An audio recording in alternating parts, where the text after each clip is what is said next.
ಈ ತಿರುಪತಿ ಬೆಟ್ಟಕ್ಕೆ ಹೋಗ್ತೀವಿ ನಾವು.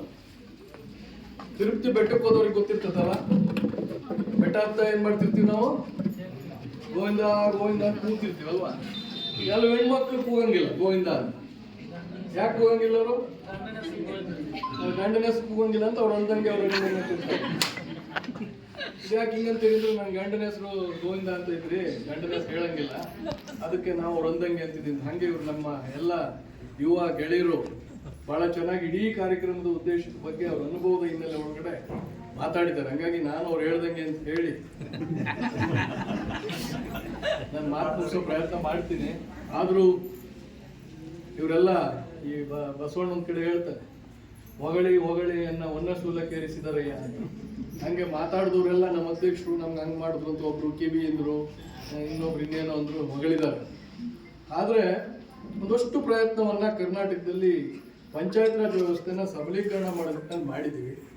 ಅದರ ಒಂದು ಮನ್ವಂತರದ ಕಾರ್ಯಕ್ರಮದಲ್ಲಿ ನಾವಿದ್ದೀವಿ.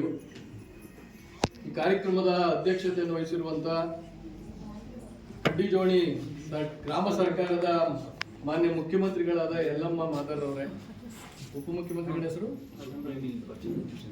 ಉಪಮುಖ್ಯಮಂತ್ರಿಗಳಾದಂತ ರುಕ್ಮಿಣಿ ಬಚ್ಚನಗೌಡರವ್ರೆ, ಎಲ್ಲ ಗ್ರಾಮ ಪಂಚಾಯಿತಿಯ ವಿವಿಧ ಗ್ರಾಮ ಪಂಚಾಯಿತಿಗಳಿಂದ ಆಗಮಿಸಿರುವಂತ ಎಲ್ಲ ಗ್ರಾಮ ಪಂಚಾಯಿತಿಯ ಗ್ರಾಮ ಸರ್ಕಾರದ ಸದಸ್ಯರುಗಳೇ, ಶಾಸಕರುಗಳೇ, ಇಲ್ಲಿ ನೆರೆದಿರುವಂತ ಅತಿ ಹೆಚ್ಚಿನ ಸಂಖ್ಯೆಯಲ್ಲಿ ನೆರೆದಿರುವಂತ ಮಹಿಳಾ ಒಕ್ಕೂಟದ ತಾಯಂದ್ರೆ, ನನ್ನ ಒಕ್ಕೂಟದ ಎಲ್ಲ ನನ್ನ ಆತ್ಮೀಯ ಮಿತ್ರರೇ, ಕರ್ನಾಟಕ ರಾಜ್ಯ ಅಬ್ದುಲ್ ನದೀರ್ ಸಾಹೇಬ್ ಗ್ರಾಮೀಣಾಭಿವೃದ್ಧಿ ಮತ್ತು ಪಂಚಾಯತ್ ರಾಜ್ ಸಂಸ್ಥೆಯ ರಾಜ್ಯ ಸಂಪನ್ಮೂಲ ವ್ಯಕ್ತಿಗಳ ಸಂಘದ ರಾಜ್ಯಾಧ್ಯಕ್ಷರಾದಂಥ ಗೆಳೆಯರಾದಂಥ ರಾಘವೇಂದ್ರ ಅವರೇ, ಪತ್ರಕರ್ತ ಬಂಧುಗಳೇ,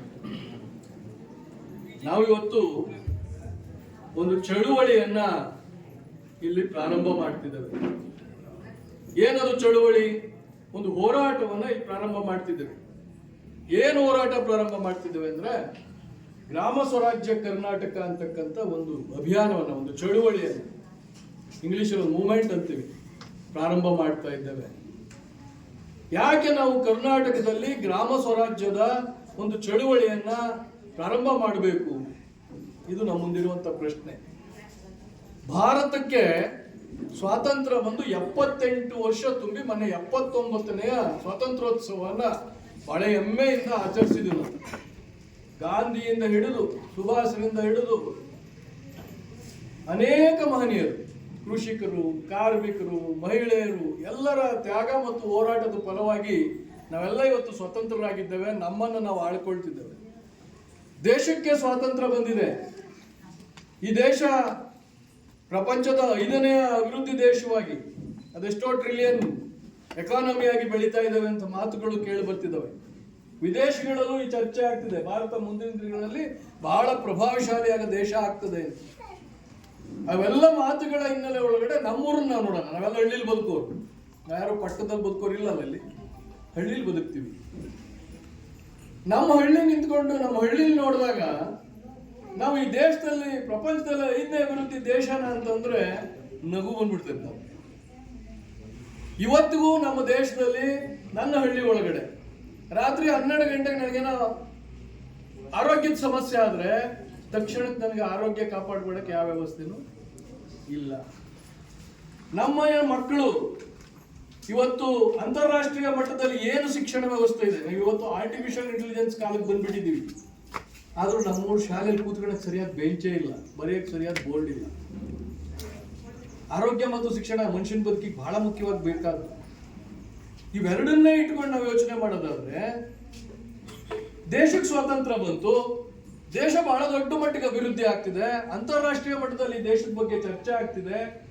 ಆದ್ರೆ ನಾವು ನಮ್ಮ ಹಳ್ಳಿ ಬಗ್ಗೆ ಹೆಮ್ಮೆಯಿಂದ, ನನ್ನ ಹಳ್ಳಿನೂ ಈ ತರದ ಒಂದು ಅಭಿವೃದ್ಧಿ ಹೊಂದಿದ ರಾಷ್ಟ್ರದೊಳಗಡೆ ಭಾಗ ಅಂತ ಹೇಳ್ಕೊಳ್ಳೋದಕ್ಕೆ ಯಾವುದೇ ಹಳ್ಳಿಗಳಿಗೆ ಸಾಧ್ಯ ಇಲ್ಲ.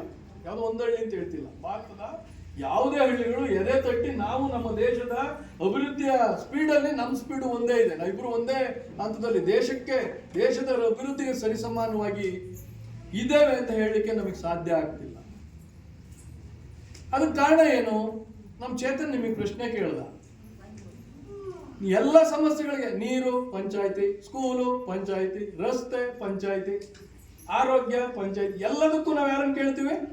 ಪಂಚಾಯಿತಿ, ಪಂಚಾಯಿತಿ ಸದಸ್ಯ, ಪಂಚಾಯಿತಿ ಅಧ್ಯಕ್ಷ, ಪಂಚಾಯಿತಿ PDO. ಮಾಧ್ಯಮಗಳು ಅದನ್ನೇ ಪ್ರಶ್ನೆ. ಹಳ್ಳಿ ಏನೋ ಒಂದಾಯ್ತು, ಒಂದು ದೊಡ್ಡ ಪ್ರವಾಹ ಬಂತು, ನದಿ ಬಂತು, ಕೊಚ್ಚಿಕೊಂಡು ಹೋಯ್ತು, ಮಾಧ್ಯಮದವ್ರು ಟಿವಿ ಕೂತ್ಕೊಂಡು ಅಲ್ಲಿ PDO ಎಂಟ್ರಿ ಮಾಡ್ತಾ ಇದ್ದಾನೆ, ಹೋಗಿ ನೋಡಿದಾರ, ಪ್ರಶ್ನೆ ಮಾಡ್ತಾರೆ. ಅಧ್ಯಕ್ಷರು ಏನ್ ಮಾಡ್ತಿದ್ದಾರೆ? ಪ್ರಶ್ನೆ ಮಾಡ್ತಾರೆ. ಸಣ್ಣ ಎಲ್ಲ ಸಮಸ್ಯೆಗಳಿಗೂ ನಮ್ಮ ಕಡೆ ಒಂದು ಗಾದೆ ಇದೆ, ನಿಮ್ ಕಡೆ ಇರ್ಬೋದು, ಅನಿಷ್ಟಕ್ಕೆಲ್ಲ ಶನೇಶ್ವರನೇ ಕಾರಣ ಅಂತ. ಯಾವುದೇ ಕೆಟ್ಟದಾಗ್ಲಿ ಅದಕ್ಕೆ ಯಾರು ಕಾರಣ? ಶನೇಶ್ವರರಿಗೆ, ಶನಿ ಆಗಲೇ ಇರ್ತದೆ. ಹಂಗೆ ಊರಿನ ಎಲ್ಲ ಸಮಸ್ಯೆಗಳಿಗೂ ಯಾರು ಕಾರಣ? ಪಂಚಾಯಿತಿ ಸದಸ್ಯ ಅಥವಾ ಪಂಚಾಯಿತಿ ವ್ಯವಸ್ಥೆ. ಹೌದು, ನಾನು ಒಪ್ಕೋತೀನಿ, ಆ ಮಾತನ್ನು ನಾನು ಒಬ್ಬ ಪಂಚಾಯಿತಿ ಸದಸ್ಯನಾಗಿ ಬಹಳ ಪ್ರಾಮಾಣಿಕವಾಗಿ ಒಪ್ಕೋತೀನಿ. ಹಾಗಾದ್ರೆ ಈ ಪಂಚಾಯತ್ ವ್ಯವಸ್ಥೆ ಜನರ ಹತ್ತಿರ ಇರುವಂತ ಒಂದು ವ್ಯವಸ್ಥೆ. ಇದನ್ನ ಗಮನ ಇಟ್ಟು ಕೇಳಬೇಕು. ನಾವು ಊರು ಚೆನ್ನಾಗಾಗ್ಬೇಕಂದ್ರೆ ನಾವು ಈ ವ್ಯವಸ್ಥೆಯ ಭಾಗಿದಾರರಾಗಬೇಕು. ಭಾಗಿದಾರರಾಗೋದಕ್ಕೆ ಸಂವಿಧಾನ ನಮ್ಗೆ ಏನೆಲ್ಲ ಅಧಿಕಾರ ಕೊಟ್ಟಿದೆ ಅದನ್ನ ಅರ್ಥ ಮಾಡ್ಕೋಬೇಕು. ಆದ್ರೆ ಭಾಗಿದಾರ ಆಗ್ತಿದೀವ, ಆಗಕ್ ಬಿಟ್ಟಿದಾರ, ಈ ಪ್ರಶ್ನೆ ಕೇಳ್ಕೋಬೇಕು. ಈ ಪ್ರಶ್ನೆಗೆ ನಾವು ಉತ್ತರ ಪಡ್ಕೊಂಡ ದಿನ ನನ್ನ ಹಳ್ಳಿ ಭಾರತದ ಅಭಿವೃದ್ಧಿ ವೇಗಕ್ಕೆ ಸರಿಸಮಾನಾಗಿ ಬೆಳೆಲಿಕ್ಕೆ ಸಾಧ್ಯ ಆಗ್ತದೆ. ನಮ್ಮೂರಿನ ಶಾಲೆ ಬೆಂಗಳೂರಿನ ಯಾವುದೇ ಡೆಲ್ಲಿ ಪಬ್ಲಿಕ್ ಸ್ಕೂಲೋ ಇನ್ನೊಂದು ಪಬ್ಲಿಕ್ ಸ್ಕೂಲೋ ತಗಂತಾರ ಇದೆಯಲ್ಲ, ಶಾಲೆಗೆ ಸರಿಸಮಾನಾಗಿ ಆಗ್ಲಿಕ್ಕೆ ಸಾಧ್ಯ ಇದೆ. ನಮ್ಮೂರಿನಲ್ಲೂ ಉತ್ತಮವಾದ ಆರೋಗ್ಯ ವ್ಯವಸ್ಥೆ, ನಮ್ಮೂರಿನ ಆಸ್ಪತ್ರೆ ಉತ್ತಮವಾಗ್ಲಿಕ್ಕೆ ಸಾಧ್ಯ ಇದೆ. ನಮ್ಮೂರಿನ ರಸ್ತೆಗಳು ಬದಲಾಗ್ಲಿಕ್ಕೆ ಸಾಧ್ಯ ಇದೆ. ನನ್ನ ಊರಿನಲ್ಲಿ ಕುಡಿಯೋ ನೀರು, ಶುದ್ಧವಾದ ಕುಡಿಯೋ ನೀರು ನಮ್ಮೂರ ಮನೆಗೆ ಬರ್ಲಿಕ್ಕೆ ಸಾಧ್ಯ ಇದೆ. ಯಾವುದು ಅಸಾಧ್ಯ ಇಲ್ಲವೇ ಇಲ್ಲ. ಯಾಕೆಂದ್ರೆ ಬಾಬಾ ಸಾಹೇಬ್ ಅಂಬೇಡ್ಕರ್ ಅವರು ಏನು ನಮಗೆ ಸಂವಿಧಾನ ರಚನೆ ಮಾಡಿಕೊಟ್ಟಿದಾರಲ್ಲ, ನಮ್ಮ ಎಲ್ಲ ಪ್ರಶ್ನೆಗಳಿಗೆ ಉತ್ತರವನ್ನ ಕೊಟ್ಟು ಹೋಗಿದ್ದಾರೆ. ಅವರು ಎಲ್ಲ ಪ್ರಶ್ನೆಗಳಿಗೆ ಉತ್ತರ ಕೊಟ್ಟು ಹೋಗಿದ್ದಾರೆ. ಯಾಕೆ ನಮ್ಮ ಸಂವಿಧಾನ ಶ್ರೇಷ್ಠ? ನಮ್ಮ ಜೊತೆಯಲ್ಲಿ ಇತರ ಫ್ರಾನ್ಸ್ ಮುಂತಾದ ದೇಶಗಳು 6 ದೇಶಗಳು ಸಂವಿಧಾನ ಬರ್ಕೊಂಡ್ವು. ಅವೆಲ್ಲ ಸಂವಿಧಾನಗಳು 6 ಸತಿ 8 ಸತಿ 9 ಸತಿ ಬದಲಾಗ್ಬಿಟ್ಟಿದ್ದಾರೆ. ಟೋಟಲ್ ಸಂಪೂರ್ಣ ಹೊಸದಾಗಿ ಸಂವಿಧಾನಗಳನ್ನು ಬರ್ಕೊಳ್ಳೋ ಪರಿಸ್ಥಿತಿ ನಿರ್ಮಾಣ ಆಗಿದೆ. ನಾನು ಹೇಳ್ತೇನೆ, ತಜ್ಞರು ಹೇಳ್ತಾರೆ, ನಮ್ಮ ಅನುಭವ ಹೇಳುತ್ತೆ, ಈ ಸಂವಿಧಾನ ಮುಂದಿನ 100 ವರ್ಷಕ್ಕೂ ಇದೇ ಸಂವಿಧಾನ ನನ್ನೆಲ್ಲ ಸಮಸ್ಯೆಗಳಿಗೆ ಉತ್ತರವನ್ನು ಹೇಳುತ್ತೆ. ಮತ್ತೆ ಇಷ್ಟೆಲ್ಲ ಇದೆ ಸರ್, ನೀವು ಹೇಳ್ತಿದ್ದೀರಿ ಸತೀಶ್ ಅವರೇ, ಇಷ್ಟೆಲ್ಲ ಇದೆ ಸಂವಿಧಾನದಲ್ಲಿ ಅಂತ ಹೇಳ್ತೀರಿ. ಮತ್ತೆ ನೀವೇ ಹೇಳ್ತೀರಿ ನಮ್ಮೂರು ಆಸ್ಪತ್ರೆ ಚೆನ್ನಾಗಿಲ್ಲ, ನಮ್ಮೂರು ಸ್ಕೂಲ್ ಚೆನ್ನಾಗಿಲ್ಲ, ನಮ್ಮೂರು ರಸ್ತೆ ಸರಿ ಇಲ್ಲ, ನನ್ನ ಸಮಸ್ಯೆ ಕೇಳೋರಿಲ್ಲ. ನನಗೆ ಇಟ್ಕೋದು ಪಂಚಾಯತಿ ಒಂದೇ, ನನ್ನ ಮುಂದೆ ಓಡಾಡೋದು, ನಾನು ಓಟ್ ಹಾಕಿದ ಪಂಚಾಯತಿ ಸದಸ್ಯ ಒಬ್ಬನೇ. ಚೇತನ್ ಇನ್ನೊಂದು ಪ್ರಶ್ನೆ ಕೇಳಿದ, ನೀವು MLA ಯಾಕೆ ಕೇಳಲ್ಲ? ಹೆಂಗೆ ಕೇಳೋಕ್ಕಾಗತ್ತೆ ನಾವು MLA? MLA ಬಾಗಲಕೋಟೆಲ್ಲೋ ಇನ್ನೆಲ್ಲೋ ಇದ್ದಾರೆ, ನಮ್ಮೂರಿಗೆ 2 ದೂರದಾಗದವರು. ಎಡು ಬಿದ್ರೆ ನಮಗೆ ಕಾಣೋನು ಯಾರು? 24x7 ಪಂಚಾಯತಿ ಸದಸ್ಯ. MLA ಮೇಲಿನ ಸಿಟ್ಟು ಯಾರ ಮೇಲೆ ತೀರಿಸ್ಬೇಕು ನಾವು? MP ಮೇಲಿನ ಸಿಟ್ಟು ಯಾರ ಮೇಲೆ ತೀರಿಸ್ಬೇಕು? ಯಾಕಂದ್ರೆ ಅವನಿಗೂ ಓಟ್ ಹಾಕಿದ್ರು. ನಮ್ಮ ಎಲ್ಲರೂ 5 ಜನಕ್ಕೆ ಓಟ್ ಹಾಕ್ತೀವಿ ನಾವು. ಪಂಚಾಯತಿ ಮೆಂಬರು, ತಾಲೂಕ್ ಪಂಚಾಯತಿ ಮೆಂಬರು, ಗ್ರಾಮ ಪಂಚಾಯತಿ ಮೆಂಬರು, MLA, MP, 5 ಸರ್ಕಾರಗಳು. ಈ ದೇಶದಲ್ಲಿ 2 ಸರ್ಕಾರ ಇಲ್ಲ. ಆದ್ರೆ ಇವ್ರು ಹೇಳಿದ್ರು, ನಮ್ಮ ಪತ್ರಕರ್ತರು ಹೇಳಿದ್ರು, ನಮ್ಗೆ ಹೇಳಿರು ಹರೇರಾವ್, ಪಂಚಾಯತಿ ಅನ್ನೋ ಪದನ ಅವತ್ತು ಕಾಯಿನ್ ಮಾಡಲಾಗಿ ನಮ್ಮದು ಪಂಚಾಯತಿ ಸರ್ಕಾರ ಅಂತ ಅನ್ಸೋದೇ ಇಲ್ಲ. ಅದ್ರ ಡೆಫಿನೇಷನ್ ಅಲ್ಲಿ ಇದೆ ಸಂವಿಧಾನದ 243G. ಅದು ಸ್ಥಳೀಯ ಸ್ವಯಂ ಸರ್ಕಾರ ಅಂತ. It's A local government, it's A government. ನಾನು ಅದಕ್ಕೆ ನಿಮ್ಮ ಅಧ್ಯಕ್ಷರು ಮುಖ್ಯಮಂತ್ರಿಯಿಂದ, ನಾನು ಇವ್ರನ್ನ ಉಪಮುಖ್ಯಮಂತ್ರಿ ಇಂದ ನೀವು ಹಂಗೆ ತಿಳ್ಕೊಳ್ಳೋದೇ ಇಲ್ಲ. ನಿಮ್ಗೆ ಮುಖ್ಯಮಂತ್ರಿ ಅಂದ್ರೆ ಸಿದ್ದರಾಮಯ್ಯವ್ರು ಒಬ್ಬರೇ ಜ್ಞಾಪಕ ಬರೋದು, ಉಪಮುಖ್ಯಮಂತ್ರಿ ಅಂದ್ರೆ DK ಶಿವಕುಮಾರ್ ಒಬ್ಬರೇ ಹೇಳ್ಕೊಳ್ಳೋದು. ನಿಜವಾಗ್ಲೂ ನಿಮ್ಮ ಮುಖ್ಯಮಂತ್ರಿ ಅವರು, ಯಾಕೆಂದ್ರೆ ದಿನ ಬೆಳಿಗ್ಗೆ ಎದುರು ಸಿಕ್ಕದ ಅವರು. ಸಿದ್ದರಾಮಯ್ಯ ಅವ್ರಿಗೆ ಎಟಕಂಗಿಲ್ಲ, ಟಿವಿಲಿ ನೋಡ್ಬೇಕು, ಪತ್ರಿಕೆಯಲ್ಲಿ ನೋಡ್ಬೇಕು. ಉಪಮುಖ್ಯಮಂತ್ರಿ DK ಶಿವಕುಮಾರ್ ಸಿಗೋದಿಲ್ಲ, ಮೇಡಮ್ ಅವ್ರು ಸಿಗೋದು. ನಿಮ್ಗೆ ಕಷ್ಟ ಹೇಳ್ಕೊಳಕ್ಕೆ ನಿಮ್ಮ ಹತ್ರದಲ್ಲಿರೋದು ಇವರು. ಯಾರು ನನ್ನ ಕಷ್ಟಕ್ಕೆ ಭಾಗಿದಾರನಾಗ್ತಾನೆ, ಯಾರು ನನ್ನ ಹತ್ರದಿದ್ದಲ್ಲ ನೋವಿನಲ್ಲಿ ಭಾಗಿದಾಗ್ತಾನೆ, ಯಾರು ನನ್ನ ಕಷ್ಟಗಳನ್ನ ಕಿವಿಯಾರ ಕೇಳ್ತಾನೆ, ಕೇಳಿಸ್ಕೊಳ್ಳೋದು ಬಹಳ ದೊಡ್ಡದು. ಇವತ್ತು ಪರಿಹಾರ ಮಾಡೋದು 2ನೇ ಭಾಗ, ಕೇಳಿಸ್ಕೊಳ್ಳೋದೇ ಇಲ್ಲ, ಕೇಳಿಸ್ಕೊತಾನೆ. ಆ ವ್ಯವಸ್ಥೆ ಯಾವುದಿದೆ ಅದನ್ನ ಉಳಿಸ್ಕೊಳ್ಳೋದು, ಬೆಳೆಸ್ಕೊಳ್ಳೋದು ಆ ವ್ಯವಸ್ಥೆಯ ಭಾಗವಾದಂತಹ ಗ್ರಾಮ ಪಂಚಾಯತಿ ಸದಸ್ಯನಿಗೆ, ಅದರಲ್ಲಿ ಅಧಿಕಾರಿಗಳಾದಂಥ ಅಧಿಕಾರಿ ವರ್ಗಕ್ಕೆ, ಮತ್ತು ಅದನ್ನು ಮತದಾನ ಮಾಡಿರಿ ಅವರಿಂದ ಸೇವೆಯನ್ನ ಪಡಿಲಿಕ್ಕೆ ಎಲ್ಲ ಹಕ್ಕನ್ನು ಪಡೆದಿರುವಂತಹ ಜನಸಾಮಾನ್ಯರಿಗೆ ದೊಡ್ಡ ಜವಾಬ್ದಾರಿ ಅವ್ರ ಮೇಲಿದೆ. ಜವಾಬ್ದಾರಿ ಏನು ಕುಳಿಸ್ಕೋಬೇಕು? ಸಂವಿಧಾನ ಹೇಳ್ತದೆ ಗ್ರಾಮ ಪಂಚಾಯತಿ ಒಂದು ಸ್ಥಳೀಯ ಸರ್ಕಾರ. ಆ ಸರ್ಕಾರಕ್ಕೆ ಏನೆಲ್ಲ ಜವಾಬ್ದಾರಿ ಇದೆ? ನನ್ನ ಊರಿನಲ್ಲಿರುವಂತ ಒಂದು ಹಳ್ಳಿಯಲ್ಲಿರುವಂತ ಅದರ ವ್ಯಾಪ್ತಿಗೆ ಬರುವಂತ ಹಳ್ಳಿಗಳ ಜನಪ್ರದೇಶಗಳ ಅಭಿವೃದ್ಧಿಯನ್ನ ಮಾಡಬೇಕು. ಅಲ್ಲಿಯ ಶಿಕ್ಷಣ ಅಭಿವೃದ್ಧಿ ಮಾಡಬೇಕು, ಅಲ್ಲಿ ಆಸ್ಪತ್ರೆ ಅಭಿವೃದ್ಧಿ ಆಗ್ಬೇಕು, ಅಲ್ಲಿ ರಸ್ತೆ ಅಭಿವೃದ್ಧಿ ಆಗ್ಬೇಕು. ಎಲ್ಲ ಬದುಕಿಗೆ ಬೇಕಾದ ಎಲ್ಲ ವಿಷಯಗಳ ಅಭಿವೃದ್ಧಿಯನ್ನ ಮಾಡಬೇಕು. ಸರ್ ಮಾಡ್ತಾ ಇಲ್ವಲ್ಲ ಸರ್, ನಮ್ಮೂರು ಸ್ಕೂಲ್ ಹಂಗೆ ಇದೆ ಸರ್ ಅಂತಿದ್ವಿ. ನೆಕ್ಸ್ಟ್ ಅಂದ್ರೆ ನೀವು ಹೇಳ್ತಿದ್ದೀರಿ ಎಲ್ಲ ಅವ್ರು ಮಾಡಬೇಕು. ಸಂವಿಧಾನ ಇನ್ನೂ ಒಂದು ಹೇಳುತ್ತೆ, ಅದನ್ನು ಮಾಡುವ ಜವಾಬ್ದಾರಿಗಳನ್ನು ಪಂಚಾಯತಿಗೆ ಸಂವಿಧಾನ ಕೊಟ್ಟಿದೆ. ರಾಜ್ಯ ಸರ್ಕಾರಗಳು ನೀವು ಕೇಳಿಸ್ಕೋಬೇಕು, ಯಾಕೆ ನೀವು ಪಂಚಾಯತಿ ವ್ಯವಸ್ಥೆ ನಿಲ್ಲಬೇಕು? ರಾಜ್ಯ ಸರ್ಕಾರಗಳು ಅವ್ರಿಗೆ ಏನೆಲ್ಲ ಅಧಿಕಾರಿಗಳನ್ನು ಕೊಡ್ತೀರಿ, ಒಂದು ರಾಜ್ಯ ಸ್ಥಳೀಯ ಸರ್ಕಾರಕ್ಕೆ, ಒಂದು ಗ್ರಾಮ ಸರ್ಕಾರಕ್ಕೆ, ಕಡ್ಡಿ ಜೋಣಿ ಗ್ರಾಮ ಸರ್ಕಾರ ಅದು, ನಿಮ್ಮೂರಿನ ಗೌರ್ಮೆಂಟ್ ಅದು. ಹೆಂಗೆ ನೀವು ರಾಜ್ಯ ಸರ್ಕಾರ ಅಂತ ಹೇಳಿ ಮಾತಾಡ್ತೀರೋ ಅದೇ ಗೌರ್ಮೆಂಟ್ ಅದು, ಸಂವಿಧಾನದ ಪ್ರಕಾರ, ಕಾನೂನು ಪ್ರಕಾರ ಎಲ್ಲ ರೀತಿ ಅದು. ಪಂಚಾಯತಿ ಪಂಚಾಯತಿ ಪಂಚಾಯತಿ ಅಂದ್ಬಿಟ್ಟು ಅದೊಂಥರ ಏನೋ ಒಂದು ಕ್ಲೀಶೆನ್ಸ್ ಸರ್ಕಾರ ಅದು. ಆ ಸರ್ಕಾರಕ್ಕೆ ನಿಮ್ಮೂರಿನ ಪ್ರಾಥಮಿಕ ಶಾಲೆ ಜವಾಬ್ದಾರಿ ಇದೆ, ಪ್ರೌಢಶಾಲೆ ತಾಲೂಕ್ ಪಂಚಾಯತಿಗೆ ಬರುತ್ತೆ. ಆ ಪ್ರಾಥಮಿಕ ಶಾಲೆಯನ್ನು ನೋಡಿಕೊಡುವ ಜವಾಬ್ದಾರಿ ಕೊಟ್ಟಿದ್ದಾರೆ. ಜವಾಬ್ದಾರಿ ಅಂದ್ರೇನು? ಆ ಶಾಲೆಗೆ ಕನ್ನಡ ಕಟ್ಟಬೇಕು, ಫರ್ನಿಚರ್ ಕೊಡಿಸ್ಬೇಕು, ಬೇಕಾದಂಥ ಟೀಚಿಂಗ್ ಏಡ್ಸ್ ಕೊಡಿಸ್ಬೇಕು, ಶಿಕ್ಷಕ ಸರಿಯಾಗಿ ಬರ್ತಾ ಇದ್ದಾನೆ ಇಲ್ವಾ ನೋಡಬೇಕು, ನಮ್ಮೂರಿನಲ್ಲಿರುವಂಥ ಎಲ್ಲ ಮಕ್ಕಳು ಶಾಲೆಗೆ ಹೋಗ್ತಿದಾರ ತಪ್ಪಿಸ್ಕೊಂಡಂಗೆ ಅಂತ ನೋಡಬೇಕು, ಅವ್ರಿಗೆ ಬಿಸಿ ಊಟ ಸರಿಯಾಗಿ ಸಿಗ್ತಾ ಇದೆ ನೋಡಬೇಕು, ಅಂಗನವಾಡಿಲಿ ಕರೆಕ್ಟಾಗಿ ಮೊಟ್ಟೆ ಕೊಡ್ತಿದಾರ, ಚಿಕ್ಕಿ ಕೊಡ್ತಿದಾರ, ಬೆಳಿಗ್ಗೆ ಹೆಸರುಕಾಳು ಕೊಟ್ರ, ಸಾಯಂಕಾಲ ಹೋಗ್ತಾ ಆ ಮಕ್ಕಳಿಗೆ ಏನೆಲ್ಲ ಆರೋಗ್ಯ ತಪಾಸಣೆ ಎಲ್ಲವನ್ನೂ ನೋಡಬೇಕು. ಈ ಅಧಿಕಾರವನ್ನು ಕೊಡ್ತು ವ್ಯವಸ್ಥೆ ಅಥವಾ ಕಾನೂನು. ಅದಕ್ಕೆ ಬೇಕಾದ ಹಣಕಾಸನ್ನು ಟ್ರಾನ್ಸ್ಫರ್ ಮಾಡ್ಬೇಕಲ್ಲ, ಕೊಡ್ಬೇಕಲ್ಲ. ನೀವು ನಿಮ್ಮ ಮಗನ ಕೈಲಿ ಅದ್ಯಾರೋ ಒಂದು ಜೋಕ್ ಹೇಳ್ತಿದ್ರು, ಅಪ್ಪ 100 ರೂಪಾಯಿ ಕೊಟ್ಟು ನಂದೆ, ಹೋಗಲೇ ಮಗನೇ ನಿಂದಿದ್ದು ಮಜಾ ಮಾಡು, ಆದ್ರೆ ಚಿಲ್ಲರೆ ಸಾಯಂಕಾಲ ತಂದು ಕೊಡು, ಎಷ್ಟು ಲೆಕ್ಕ ಕೊಟ್ಟು. ನಮ್ಗೀಗ ರೊಕ್ಕನೂ ಕೊಡಂಗಿಲ್ಲ, ಚಿಲ್ಲರೆನೂ ಕೇಳಂಗಿಲ್ಲ. ಸ್ಕೂಲಿನ ಜವಾಬ್ದಾರಿ ನಂದು ಅಂತ ಕಾನೂನು ಹೇಳ್ತದೆ, ಅದನ್ನ ಯಾವ್ಯಾವ ಜವಾಬ್ದಾರಿ ನಂದು ಅಂತ ಹೇಳೋದಕ್ಕೆ ಬೇಕಾದ ಹಣ ನಮಗೆ ಬರೋದೇ ಇಲ್ಲ. ನಿಮ್ಗೆ ಅರ್ಥ ಆಗ್ಬೇಕಿದು. ಯಾಕೆ ನೀವು ನಮ್ಮ ವ್ಯವಸ್ಥೆ ಜೊತೆ ನೀವು ಇವತ್ತು ಧ್ವನಿ ಆಗ್ಬೇಕು. ನಮ್ಮ ಗ್ರಾಮ ಸ್ವರಾಜ್ಯ ಕರ್ನಾಟಕದ ಅಭಿಯಾನದ ಚಳುವಳಿ ಯಾಕೆ ಹೋರಾಟ ಮಾಡ್ಬೇಕಂತಂದ್ರೆ, ಒಕ್ಕೂಟ ಇವರೆಲ್ಲ ಹೇಳಿದಾಗೆ ಸದಸ್ಯರ ಪರವಾಗಿ ಹೋರಾಟ ಮಾಡ್ತದೆ, ಸದಸ್ಯರ ಕಷ್ಟಗಳಿಗೆ. ಆದ್ರೆ ಜನ ಇವತ್ತು ಹೋರಾಟ ಮಾಡಬೇಕಾಗಿದೆ. ಯಾಕೆ ಹೋರಾಟ ಮಾಡಬೇಕು? ನಿಮ್ ಕಷ್ಟ ಕೇಳೋರು ಯಾರು? ಪಂಚಾಯತಿ ವ್ಯವಸ್ಥೆ. ಅಲ್ಲಿ ಸದಸ್ಯರು ಇರ್ಬೋದು, ಅಧಿಕಾರಿಗಳಿರ್ಬೋದು. ಆ ಪಂಚಾಯತಿಗೆ ಸರ್ಕಾರ ಕೇಳಬೇಕು, ಇದು ನನ್ನ ಹತ್ರ ಇರುವಂತ ಸರ್ಕಾರ. ದಿನ ಬೆಳಗ್ಗೆ ನನ್ನ ಕಷ್ಟ ಕೇಳೋದು ನೀವು ಬೆಂಗಳೂರಲ್ಲಿ ಕೂತ್ಕೊಂಡು ವಿಧಾನಸೌಧದಲ್ಲ. ಕಾನೂನು ಪ್ರಕಾರ ಅವ್ರಿಗೆ ನಮ್ಮೂರಿನ ಶಾಲೆ ನೋಡೋ ಜವಾಬ್ದಾರಿ ಕೊಟ್ಟಿದ್ದೀರಿ. ಅದಕ್ಕೆ ಬೇಕಾದ ಹಣಕಾರ ಮತ್ತು ಅದಕ್ಕೆ ಬೇಕಾದಂತ ಮಾನವ ಸಂಪನ್ಮೂಲ ನೋಡ್ಕೊಳಕ್ ಜನ ಬೇಕಲ್ಲ, ಅದನ್ನ ವರ್ಗಾವಣೆ ಮಾಡಬೇಕು. ಮಾಡ್ತಾ ಇಲ್ಲ, ಎಲ್ಲ ಶಾಸಕರುಗಳೇ ಇಟ್ಕೊತಿದ್ದಾರೆ. ನಮ್ಮೂರಲ್ಲಿ ಆಸ್ಪತ್ರೆ ಏನಾಗ್ತಿದೆ ಅಂತ ನೋಡೋ ಅಧಿಕಾರ ನನಗಿದೆ. ಆರೋಗ್ಯ ರಕ್ಷಾ ಸಮಿತಿ ಅಧ್ಯಕ್ಷರು ನಮ್ಮ ಮಾನ್ಯ ಮುಖ್ಯಮಂತ್ರಿಗಳು, ಅವ್ರ ಅಧ್ಯಕ್ಷತೆಯಲ್ಲಿ ಒಂದು ಸಭೆ ಆಗ್ಬೇಕಾಗಿತ್ತು, ಇವತ್ತು ಅದು ಆಗ್ತಾ ಇಲ್ಲ.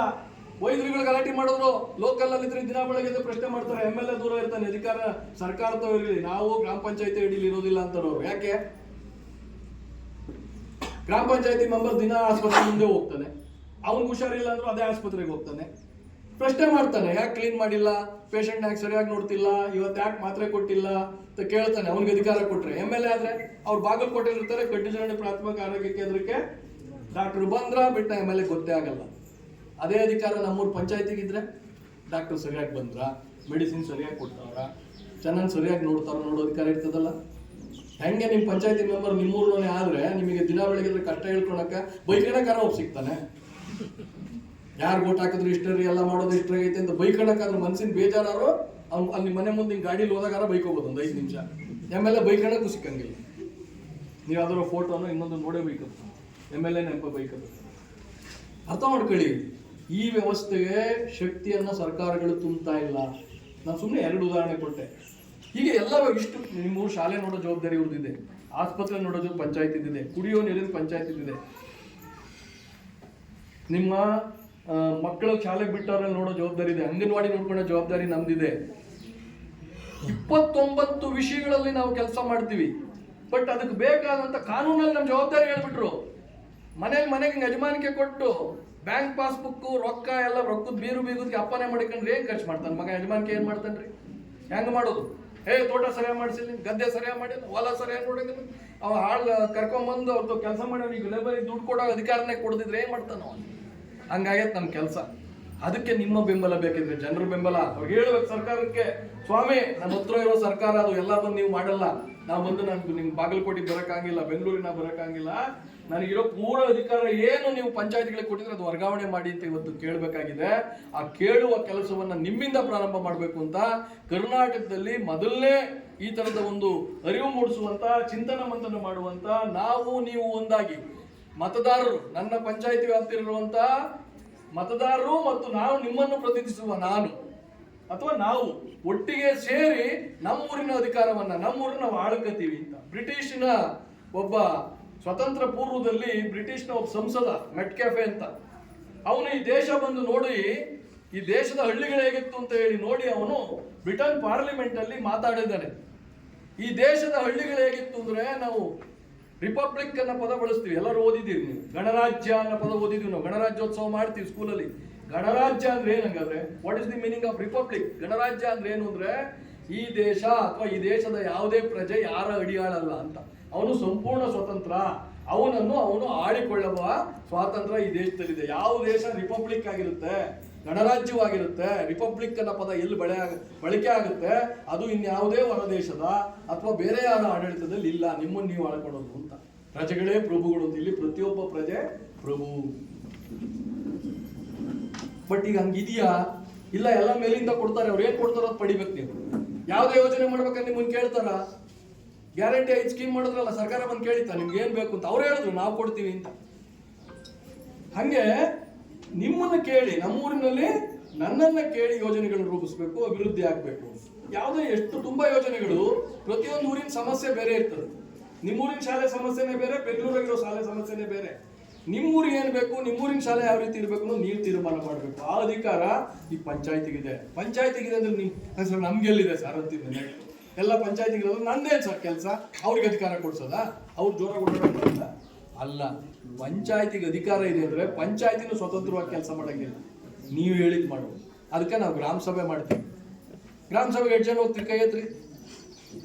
ಕೈ ಎತ್ತಂಗಿಲ್ಲ, ನಮಗೂ ಅದಕ್ಕೆ ಸಂಬಂಧ ಇಲ್ಲ ಬಿಡ್ರಿ, ಯಾರೋ ಹೋಗ್ತಾರೆ. ಯಾಕೆ ಹೋಗಲ್ಲ? ಯಾಕೆ ದೇಶದಲ್ಲಿ ನನಗೆ ಬೇಕಾದಂಗೆ ಅಭಿವೃದ್ಧಿ ಆಗ್ತಿಲ್ಲ, ನನಗೆ ಬೇಕಾದ ಯೋಜನೆಗಳು ರೂಪಿಸ್ತಿಲ್ಲ, ಅವ್ರಿಗೆ ಬೇಕಾದಂಗೆ ಯೋಜನೆ ರೂಪಿಸಿ ನಿಮ್ಮನ್ನ ಖುಷಿ ಪಡಿಸ್ತಾರೆ ಅಂದ್ರೆ ನೀವು ಗ್ರಾಮ ಸಭೆಯಲ್ಲಿ ಭಾಗವಹಿಸ್ತಿಲ್ಲ. ಸಂವಿಧಾನ ಏನ್ ಹೇಳ್ತಿದ್ ಗೊತ್ತಾ? ಸಂವಿಧಾನ ಗ್ರಾಮ ಸಭೆಗಳ ಮೂಲಕ ಈ ದೇಶದ ಯೋಜನೆ ಆಗ್ಬೇಕು ಅಂತ. ಪ್ರತಿಯೊಂದು ಒಳ್ಳಿಲು ಗ್ರಾಮ ಸಭೆ ಮಾಡಿದಾಗ ನೀವು ಭಾಗವಹಿಸಿ ಏನ್ ಬೇಕು ನಮಗೆ ಅಂತ ನೀವು ಹೇಳಿದ್ರೆ ಅದನ್ನ ಪಂಚಾಯತ್ ಕ್ರೋಢೀಕರಣ ಮಾಡಿ ನಿಮ್ಮ MLA ಅಧ್ಯಕ್ಷತೆ ತಾಲೂಕಲ್ಲೊಂದಿರುತ್ತೆ ಸಮಿತಿ, ತಾಲೂಕು ಅಭಿವೃದ್ಧಿ ಸಮಿತಿ ಅಂತ, ಅವ್ರಿಗೆ ಕಳಿಸ್ತಾರೆ. ಅವರು ಯಾವ್ಯಾವ ಊರಲ್ಲಿ ನಮ್ಮ ತಾಲೂಕಲ್ಲಿ ಇಷ್ಟು ಡಿಮ್ಯಾಂಡ್ ಬಂದಿದೆ, ಹೆಣ್ಮಕ್ಳಿಂದ ಇಂಥದ್ದು ಬಂದಿದೆ, ಮಕ್ಕಳಿಂದ ಹಿಂಗ್ ಬಂದಿದೆ, ಇಂಥ ಯಾವ್ದೋ ಊರಲ್ಲಿ ಆಸ್ಪತ್ರೆ ಬೇಕು ಅಂತ ಕೇಳೋರೆ, ಇನ್ನೊಂದೇ ಸ್ಕೂಲ್ ಬೇಕು ಅಂತ ಹೇಳಿ ಕೇಳ್ಕೊಂಡು ಅದನ್ನ ಜಿಲ್ಲೆಗೆ ಕಳಿಸ್ತಾರೆ. ಅಲ್ಲಿ ಜಿಲ್ಲಾ ಉಸ್ತುವಾರಿ ಸಮಿತಿಲಿ ಅಧ್ಯಕ್ಷರು, ಮಿನಿಸ್ಟರ್ ಅಧ್ಯಕ್ಷರ ಒಂದು ಕಮಿಟಿ ಇರ್ತದೆ. ಅವರು ನಮ್ಮ ಎಲ್ಲಾ ತಾಲೂಕುಗಳಲ್ಲಿ ಯಾವ ಊರಲ್ಲಿ ಪ್ಲಾನ್ ಮಾಡಿ ರಾಜ್ಯಕ್ಕೆ ಕಳಿಸ್ತಾರೆ. ಅದ್ರ ಮೇಲೆ ಬಜೆಟ್ ಆಗ್ಬೇಕು, ಆಗ್ತಾ ಇಲ್ಲ ಇದು. ಯಾಕಂದ್ರೆ ನೀವು ಇಲ್ಲೇ ಪ್ರಾರಂಭ ಮಾಡಲ್ಲ. ಆಮೇಲೆ ನಿಮ್ಗೆ ಎಷ್ಟು ಅಧಿಕಾರ ಕೊಟ್ಟಿದ್ರೆ ನೀವೆಲ್ಲ ಅರ್ಥ ಮಾಡ್ಕೋಬೇಕು. ಇಲ್ಲಿ ಕೂತಿರೋ ಹೆಣ್ಮಕ್ಳೆಲ್ಲ, ನೀವು ನಿಮ್ ಗ್ರಾಮ ಸಭೆಯಲ್ಲಿ ಏನ್ ತೀರ್ಮಾನ ಮಾಡ್ತಿರೋ ಅದನ್ನೇ ನಿಮ್ ಮುಖ್ಯಮಂತ್ರಿ ಮಾಡ್ಬೇಕು. ನಿಮ್ ಊರಲ್ಲಿ ಇದೇ ರಸ್ತೆ ಆಗ್ಬೇಕು ಅಂತ ನೀವು ತೀರ್ಮಾನ ಮಾಡಿದ್ರೆ ಇಲ್ಲೇ ರಸ್ತೆ ಆಗ್ಬೇಕು ಅಂತ ಆ ರಸ್ತೆನೆ ಮಾಡ್ಬೇಕು. ಅದನ್ನ ತಿದ್ದುಪಡಿ ಮಾಡುವ ಅಧಿಕಾರ ಕೆಳಗಿಂದ ಪಂಚಾಯತಿ ಮೆಂಬರ್ ಇಂದ ನಿಮ್ ರಾಷ್ಟ್ರಪತಿ ತನಕ ಯಾರಿಗೂ ಇಲ್ಲ. ಇದಕ್ಕಿಂತ ಅಧಿಕಾರ ಏನ್ ಬೇಕು? ಯಾಕಾಗ್ತಿಲ್ಲ ಅಂದ್ರೆ ನೀವು ಭಾಗವಹಿಸ್ತಿಲ್ಲ. ಮಾಡ್ತಾರೆ ಬಿಡು, ಪಂಚಾಯತಿರು MLA ಮಾಡ್ತಾರೆ ಬಿಡು, MP ಮಾಡ್ತಾರೆ ಬಿಡು. ನಮ್ ಕೆಲಸ ತೀರ್ಮಾನ ಮಾಡೋದಲ್ಲ, ನಮ್ ಕೆಲಸ ನೀವು ಹೇಳಿದ್ ಮಾಡೋದು. ನಮ್ಮನ್ನ ಏನ್ ಹೇಳ್ತಾರೆ? ಜನಪ್ರತಿನಿಧಿ ಅಂತ ಕರೀತಾರೆ. ಜನ ಪ್ರತಿನಿಧಿ ಅಂದ್ರೆ ಅರ್ಥ ಏನು? ಜನರನ್ನ ಪ್ರತಿನಿಧಿಸೋದು ಅಷ್ಟೇ ಕೆಲಸ ನಂದು. ನೀವೇನ್ ಹೇಳ್ತೀರಿ ಅದನ್ನ ನಾನು ನಮ್ಮ ಪಂಚಾಯತಿ ಮೀಟಿಂಗ್ ಅಲ್ಲಿ ಹೇಳೋದು. ಪ್ರವೀಣ್ ಅವ್ರು ಯಾವ್ದೋ ವಾರ್ಡಲ್ಲಿ ಗೆದ್ದಿರ್ತಾರೆ, ಪಂಚಾಯತಿ ಮೀಟಿಂಗ್ ಶುರು ಆಗ್ತದೆ, ಯಾವ್ದೋ ದುಡ್ಡು ಬಂದಿರುತ್ತೆ, ಆಕ್ಷನ್ ಪ್ಲಾನ್ ಮಾಡ್ತಿರ್ತಾರೆ. ಅವಾಗ ಇವ್ರ ಕೆಲಸ ಏನು? ಇಲ್ರಿ ನಮ್ಮ ಊರಲ್ಲಿ ವಾರ್ಡ್ ಸಭೆ ಮಾಡಿದ್ವಿ ನಾವು, ವಾರ್ಡ್ ಸಭೆ ಒಳಗಡೆ ನಮ್ಮ ಜನ ಈ ತರದ್ದು ಈ ಓಣೆಯಲ್ಲಿ ಇದಾವ ರಸ್ತೆ ಆಗ್ಬೇಕಂದ್ರು, ಇಲ್ಲೆಲ್ಲೋ ಗಟಾರ ಆಗ್ಬೇಕಂದ್ರು, ಇಲ್ಲ ನಮ್ಮೂರು ಶಾಲೆಯಲ್ಲಿ ಇದೇನು ಬದಲಾವಣೆ ಆಗ್ಬೇಕಂತ ಬಂದರೆ ಈ ಸತಿ ಏನ್ ಈ ದುಡ್ಡು ಬಂದೈತೆ, ಹಂಗಾಗಿ ನಮ್ಮ ಜನರ ಅಭಿಪ್ರಾಯದ ಮೇಲೆ ಈ ತರದ್ದು ಮಾಡೋಣ ಅಂತ ಹೇಳಿ ನಿಮ್ಮ ಅಭಿಪ್ರಾಯನಲ್ಲಿ ಹೇಳಿ ತೀರ್ಮಾನ ತಗೊಳೋದು ಅಟ್ಬಿಟ್ರೆ ನನ್ನ ಕೆಲಸ what to represent whatever presented to me through you. ನೀವು ನನಗೆ ಏನ್ ಪ್ರೆಸೆಂಟ್ ಮಾಡ್ತೀರಿ ಸಭೆ ಒಳಗಡೆ ಅದನ್ನ ಐ ಹ್ಯಾವ್ ಟು ರೀಪ್ರೆಸೆಂಟ್ ಅಷ್ಟೇ. ಬಟ್ ಇವತ್ತೇನಾಗ್ತಿದೆ, ನೀವು ಮಾತಾಡಂಗಿಲ್ಲ, ಅವಾಗ ನನಗೆ ತಿಳಿದು ಇದು ಮಾಡ್ತೀನಿ. ಪ್ರವೀಣ್ ಒಳ್ಳೆಯವನಿದ್ರೆ ಒಳ್ಳೆಯ ಆಲೋಚನೆ ಮಾಡ್ತಾನೆ, ಪ್ರವೀಣ್ ಕೆಟ್ಟವನಿದ್ರೆ ಅವನ ಅನುಕೂಲಕ್ಕೇನೋ ಮಾಡ್ಕೊತಾನೆ. ಅದರಿಂದ ನೀವು ಮಾತಾಡಕ್ಕೆ ಶುರು ಮಾಡಬೇಕು. ಈ ನಿಟ್ಟಿನಲ್ಲಿ ಒಂದಿಷ್ಟು ಚಿಂತನ ಮಂಥನ ಮಾಡಿ ನಿಮ್ಮಗಳ ಜೊತೆ ಒಂದಿಷ್ಟು ಮಾತಾಡೋದ್ರ ಮೂಲಕ ಸಂವಿಧಾನ ಈ ದೇಶದ ಪ್ರತಿಯೊಬ್ಬ ಪ್ರಜೆಗೆ ಕೊಟ್ಟಿರುವ ಹಕ್ಕುಗಳೇನು, ಆ ಹಕ್ಕುಗಳ ಮೂಲಕ ಪಂಚಾಯತ್ ರಾಜ್ ವ್ಯವಸ್ಥೆ ನಿಮ್ಗಳ ಜೊತೆ ಸೇರಿ ಪಂಚಾಯತ್ ರಾಜ್ ವ್ಯವಸ್ಥೆನ ಸಬಲೀಕರಣಗೊಳಿಸೋದ್ರ ಮೂಲಕ ಪ್ರತಿಯೊಂದು ಹಳ್ಳಿಗಳಿಗೆ ಸ್ವಾತಂತ್ರ್ಯವನ್ನ ಕೊಡಿಸಬೇಕಾಯ್ತು. ನಾವು ಪ್ರಾರಂಭದಲ್ಲಿ ಹೇಳಿದೆ, ದೇಶಕ್ಕೆ ಮಾತ್ರ ಸ್ವಾತಂತ್ರ್ಯ ಬಂದಿದೆ, ನಮ್ಮ ಹಳ್ಳಿ ಸ್ವಾತಂತ್ರ್ಯವೇ ಇಲ್ಲ. ನಾವು MLA ಮುಲಾಜಲ್ಲಿ, MP ಮುಲಾಜಲ್ಲಿ, ರಾಜ್ಯ ಮತ್ತು ಕೇಂದ್ರ ಸರ್ಕಾರ ಮುಲಾಜುಗಳಲ್ಲಿ ಬದುಕ್ತಿದ್ದೇವೆ. ಅವ್ರ ಆಡಳಿತದಲ್ಲಿದ್ದೀವಿ, ನಮ್ಮ ಆಡಳಿತ ನಾವು ಮಾಡ್ಕೊಳಕ್ ಆಗ್ತಿಲ್ಲ. ಪಂಚಾಯತಿಗಳು ನಮ್ಮೂರಲ್ಲಿದ್ರು, ಪಂಚಾಯತಿ ಕಟ್ಟಡ ನಮ್ಮೂರಲ್ಲಿದ್ರು, ನಾವೇ ಆಯ್ಕೆ ಮಾಡಿದ ಪಂಚಾಯತಿ ಸದಸ್ಯರಿದ್ರು, ಮಾಡಕ್ಕಾಗ್ತಿಲ್ಲ. ಶಾಸಕರು ಮತ್ತು ಸಂಸದರಿಗೆ ಗ್ರಾಮ ಪಂಚಾಯತಿ ಬೇಕಿಲ್ಲ, ಜಿಲ್ಲಾ ಪಂಚಾಯತಿ ಬೇಕಿಲ್ಲ, ತಾಲೂಕ್ ಪಂಚಾಯತಿ ಬೇಕಿಲ್ಲ, ಬಾಗಲಕೋಟೆ ಕಾರ್ಪೊರೇಷನ್ ಬೇಕಿಲ್ಲ, ಮುನ್ಸಿಪಾಲಿಟಿ ಬೇಕಿಲ್ಲ, ಪುರಸಭೆ ಬೇಕಿಲ್ಲ. ಯಾಕೆಂದ್ರೆ ಅವೆಲ್ಲ ಜನರ ನೇರ ಸರ್ಕಾರಗಳು, ಜನರು ನೇರವಾಗಿ ಭಾಗವಹಿಸಲು ಅವಕಾಶವಿರುವ ಸರ್ಕಾರಗಳು. ಹಾಗಾಗಿ ಎಲ್ಲಿ ಜನ ನೇರವಾಗಿ ಭಾಗವಹಿಸ್ತಾರೆ, ಜನ ತಮ್ಮ ಅಭಿಪ್ರಾಯಗಳನ್ನ ಹೇಳಲಿಕ್ಕೆ ಶುರು ಮಾಡ್ತಾರೆ, ಅವ್ರ ಅಭಿಪ್ರಾಯದ ಮೇಲೆ ಅಭಿವೃದ್ಧಿ ಶುರು ಆಗ್ತದೆ, ಅದು ಬೇಕಿಲ್ಲ. ಎಲ್ಲರೂ ಪ್ರತಿಯೊಬ್ಬ ಪ್ರಜೆ ಒಂದು ನೀರಿನ ವಿಷಯ ಇರಲಿ, ಲೈಟಿನ ವಿಷಯ ಇರಲಿ, ಎಲ್ಲಿ ಬರಬೇಕು? ಶಾಸಕರ ಮನೆ ಹತ್ರ ಹೋಗ್ಬೇಕು. ಬೆಳಗ್ಗೆ 6 ಗಂಟೆಗೆ ಶಾಸಕರ ಮನೆ ಹತ್ರ ಜನ ತುಂಬಿರ್ಬೇಕು, ಅವಾಗ ಅವರಿಗೆ ಖುಷಿ. ಅದಕ್ಕೆ ಅವರು ತಾಲೂಕ್ ಪಂಚಾಯತಿ ಚುನಾವಣೆಯನ್ನ ಕಳೆದ 4 ವರ್ಷ, 5ನೇ ವರ್ಷ ಬಂದ್ರು ಮಾಡಿಲ್ಲ. ಜಿಲ್ಲಾ ಪಂಚಾಯತ್ ಚುನಾವಣೆ ಮಾಡಿಲ್ಲ. ಎಷ್ಟೋ 288 ಪುರಸಭೆಗಳ ಚುನಾವಣೆ ಆಗಿಲ್ಲ, 5 ಕಾರ್ಪೊರೇಷನ್ ಚುನಾವಣೆ ಆಗಿಲ್ಲ. ಬೆಂಗಳೂರು ಅಂತ ದೊಡ್ಡೂರು ಆಡಳಿತ ಮಾಡೋ ಕಾರ್ಪೊರೇಷನ್ ಇತ್ತು, ಅದ್ರ ಚುನಾವಣೆ ಆಗಿಲ್ಲ. ಅರ್ಥ ಮಾಡ್ಕೊಳ್ಳಿ, ಅದ್ರ ಅರ್ಥ ಜನರಿಗೆ ಅಧಿಕಾರ ಕೊಡೋದು ಅವ್ರಿಗೆ ಇಷ್ಟ ಇಲ್ಲ, ಅವ್ರಿಗೆ ಬೇಕಾದಂಗೆ ಆಡಳಿತ ಮಾಡಬೇಕು. ನಾವು ಈಗ ನಮ್ಮ ಸ್ವತಂತ್ರ ದೇಶದಲ್ಲಿ ನಮ್ಮವರ ಹಿಡಿತದಲ್ಲಿ, ಮೇಲಿನ ಹಂತದ ರಾಜಕಾರಣಿಗಳ ಅಧಿಕಾರಿಗಳ ಹಿಡಿತದಲ್ಲಿ ನಾವು ಸಿಕ್ಕಾಕೊಂಡಿದ್ದೇವೆ. ಅದರಿಂದ ನಾವು ಮುಕ್ತವಾಗಬೇಕು ಅಂದ್ರೆ ಒಂದು ದೊಡ್ಡ ಚಳುವಳಿ ರೂಪದಲ್ಲಿ ನಾವು ಕರ್ನಾಟಕದಲ್ಲಿ ಗ್ರಾಮ ಸ್ವರಾಜ್ಯವನ್ನ ಸಾಕಾರ ಮಾಡಲಿಕ್ಕೆ ಹೊರಡಬೇಕು. ಅದನ್ನೇ ಗಾಂಧಿ ಹೇಳಿದರು, ಪಂಚಾಯತ್ ರಾಜ್ ವ್ಯವಸ್ಥೆಯ ಮೂಲಕ ನಾನು ಈ ದೇಶದ ಕಟ್ಟ ಕಡೆಯ ಮನುಷ್ಯನನ್ನ ಈ ದೇಶದ ಪ್ರಭುವನ್ನಾಗಿಸುತ್ತೇನೆ ಅಂತ. ನೀವು ಗ್ರಾಮ ಸಭೆಯಲ್ಲಿ ಕೂತು ಇದು ಬೇಕಿಲ್ಲ ಅಂತ ಹೇಳಿ ನೀವು ತೀರ್ಮಾನ ಮಾಡಿದ್ರೆ ಯಾರು ಅದನ್ನು ಬದಲಾಯಿಸಲು ಸಾಧ್ಯವೇ ಇಲ್ಲ. ನೀವು ಸುಪ್ರೀಂ ಕೋರ್ಟ್ಗೆ ಹೋದ್ರು ತೀರ್ಪು ನಿಮ್ಮ ಪರವಾಗುತ್ತೆ. ಒಂದು ಸಣ್ಣ ಕಥೆಯನ್ನಾಗೆ ನಾನು ಮಾತು ಮುಗಿಸ್ತೇನೆ. ಇದೇ ನಮ್ಮ ಉದ್ದೇಶ.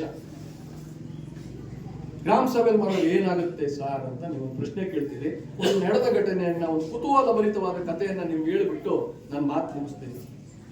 ಒಕ್ಕೂಟಕ್ಕೆ ಸಂಬಂಧಪಟ್ಟಂಗೆಲ್ಲ ನಮ್ಮ ಗೆಳೆಯರು ಮಾತಾಡೋದ್ರಿಂದ ನಾನು ನೇರವಾಗಿ ಈ ಅಭಿಯಾನದ ವಿಷಯವನ್ನು ಮಾತಾಡ್ತೀನಿ. ನೀವು ಛತ್ತೀಸ್ಗಢ ಅಂತ ಒಂದು ಊರು ಕೇಳಿದ್ರ? ರಾಜ್ಯ ಛತ್ತೀಸ್ಗಢ ಅಂತ. ನಿಮ್ಮ ಈ ಕಲ್ಲಿದ್ಲು, ಕಾಡು ಎಲ್ಲ ಜಾಸ್ತಿ, ಟ್ರೈಬಲ್ಸ್ ಜಾಸ್ತಿ ಇದ್ದಾರೆ, ಕಾಡು ಇರೋ ಜಾಸ್ತಿ. ಅಲ್ಲಿ 1996ನೇ ಇಸ್ವಿ ಕತೆ ಹೇಳ್ತಿದ್ದೀನಿ ಇವತ್ತು. ಎಷ್ಟು ವರ್ಷದ ಹಿಂದಿಂದ? 30 ವರ್ಷದ ಹಿಂದಿನ ಕತೆ. ಗ್ರಾಮ ಸಭೆ ಏನ್ ಪವರ್ಫುಲ್ ಅನ್ನೋದಕ್ಕೆ. ಅಲ್ಲಿ ಗ್ರಾಮ ಸಭೆಗಳಿಗೆ ಇನ್ನು ಹೆಚ್ಚಿನ ಅಧಿಕಾರ ಇದೆ ನಮ್ಮ ಗ್ರಾಮ ಸಭೆಗಳಿಗಿಂತ. ಏನ್ ಅಧಿಕಾರ ಕೊಟ್ಟಿದ್ದಾರೆ ಅಂದ್ರೆ, ಅದು ಕಾಡಿರೋದ್ರಿಂದ, ಬುಡಕಟ್ಟು ಜನರು ವಾಸ ಮಾಡೋದ್ರಿಂದ ಅಲ್ಲಿ ಒಂದು ಇಡೀ ಮಣ್ಣನ್ನ ಸರ್ಕಾರ ಏನ್ಕಾರ ಬಳಸಬೇಕು ಅಂದ್ರೆ ಅವ್ರ ಊರಲ್ಲಿ ಆ ಗ್ರಾಮ ಸಭೆಯಲ್ಲಿ ಬಂದು ಕೇಳಬೇಕು, ನಿಮ್ಮೂರಲ್ಲಿ ಈ ತರದೊಂದು ಕೆರೆ ಉಟಾವಣೆ ಏನೋ ಮಾಡ್ತೀವಿ, ಮಣ್ಣು ತಗೊಂಡು ಹೋಗ್ತೀವಿ, ಇಲ್ಲೇನೋ ಬಾರಿ ಇದೆ, ಗ್ರಾನೈಟ್ ಇದೆ ತಗೊಂಡು ಹೋಗ್ತೀವಿ, ಇಲ್ಲ ಅದಿರು ಸಿಕ್ಕುತ್ತೆ ತಗೋಬೇಕಂತಂದ್ರೆ ಆ ಊರಿನ ಗ್ರಾಮ ಸಭೆಯಲ್ಲಿ ಒಪ್ಪಿಗೆ ಪಡಿಬೇಕು ಅಂತ ಕಾನೂನು ಇದೆ. ಸರ್ಕಾರ ಅದನ್ನು ಮಾಡ್ಲಿಲ್ಲ. ನಾನು ಕೇಂದ್ರ ಸರ್ಕಾರ, ನನ್ನ ಅಧಿಕಾರ ಇದೆ ಅಂತ ಹೇಳಿ 950 ಎಕರೆ ಒಂದು ಗುಡ್ಡ, ದೊಡ್ಡ ಬೆಟ್ಟ, ಬಾಕ್ಸೈಟ್ ಓರ್, ಬಾಕ್ಸೈಟ್ ಅಂತ ಕಬ್ಬಿಣದ ಒಂದು ಬಾಕ್ಸೈಟ್ ಅಂತ ಲೋಹ, ತುಂಬಾ ಕಾಸ್ಟ್ಲಿಯೆಸ್ಟ್ ಲೋಹ. ಅದ್ರ ಓರ್ನ ವೇದಾಂತ ಮೈನಿಂಗ್ ಇಂಡಸ್ಟ್ರಿ ಸಂಸ್ಥೆಗೆ ಟೆಂಡರ್ ಕೊಟ್ಬಿಡ್ತಾರೆ. ಅವಾಗ ಆ ಗುಡ್ಡಗಾಡಿನ ಜನ ಗಲಾಟೆ ಶುರು ಮಾಡ್ತಾರೆ. ನಮ್ಮೂರಿನ ಬೆಟ್ಟ, ಅದು ನಾವು ಇಟ್ಕೊಂಡಿರೋ ಬೆಟ್ಟ, ನಾವು ಅದನ್ನ ಪೂಜೆ ಮಾಡ್ತೀವಿ. ಆ ಬೆಟ್ಟದ ಬಗ್ಗೆ ಊರಿನ ಜನಕ್ಕೆ ಒಂದು ಗೌರವ ಇರ್ತದೆ. ಈಗ ನಮ್ಮೂರಲ್ಲಿ ಒಂದು ಬೆಟ್ಟ ಇದ್ದು ಮೇಲ್ದೇವರಿದ್ರೆ ಅದ್ರ ಬಗ್ಗೆ ನಮ್ಗೆ ಬಹಳ ನಂಬಿಕೆ, ಭಕ್ತಿ ಇರ್ತದಲ್ಲ. ಹಂಗೆ ಅವರು ಗುಡ್ಡಗಾಡಿನ ಬುಡಕಟ್ಟು ಜನರಿಗೆ ಆ ಬೆಟ್ಟ ಒಂದು ದೈವದ ಸ್ವರೂಪ. ನೀವು ಅದನ್ನ ಬಾಕ್ಸೈಟ್ ಅವರು ಮೈನಿಂಗ್ ಮಾಡೋಕೆ ಕೊಟ್ಬಿಟ್ಟಿದ್ರಿ, ವಿರೋಧಿಸಿದ್ರಿಂದ ಚಳುವಳಿ ಶುರುವಾಗುತ್ತೆ. ಕೊನೆಗೆ ಅದು ಸುಪ್ರೀಂ ಕೋರ್ಟ್ಗೆ ಹೋಗುತ್ತೆ. ಒಂದು ಜನಾಭಿಪ್ರಾಯ ಮೂಡಿಸ್ಬೇಕಾದ್ರೆ, ಪ್ರಜಾಪ್ರಭುತ್ವ ವ್ಯವಸ್ಥೆಯಲ್ಲಿ ನಾವು ಎಷ್ಟೇ ನ್ಯಾಯಾಲಯಕ್ಕೆ ಹೋದ್ರು ಜನಾಭಿಪ್ರಾಯ ಬಹಳ ಮುಖ್ಯ. ಇಲ್ಲಿ ಜನಾಭಿಪ್ರಾಯನ ಅರ್ಥ ಮಾಡ್ಸಕ್ ಏನು ಅಂದ್ರೆ, ಯಾರು MLA ಆಗ್ಬೇಕು, ಯಾರು ಗ್ರಾಮ ಪಂಚಾಯತಿ ಸದಸ್ಯರಾಗಬೇಕು ಅನ್ನೋದು ಒಂದು ಜನಾಭಿಪ್ರಾಯದ ಮೇಲೆ ಆಗುತ್ತೆ.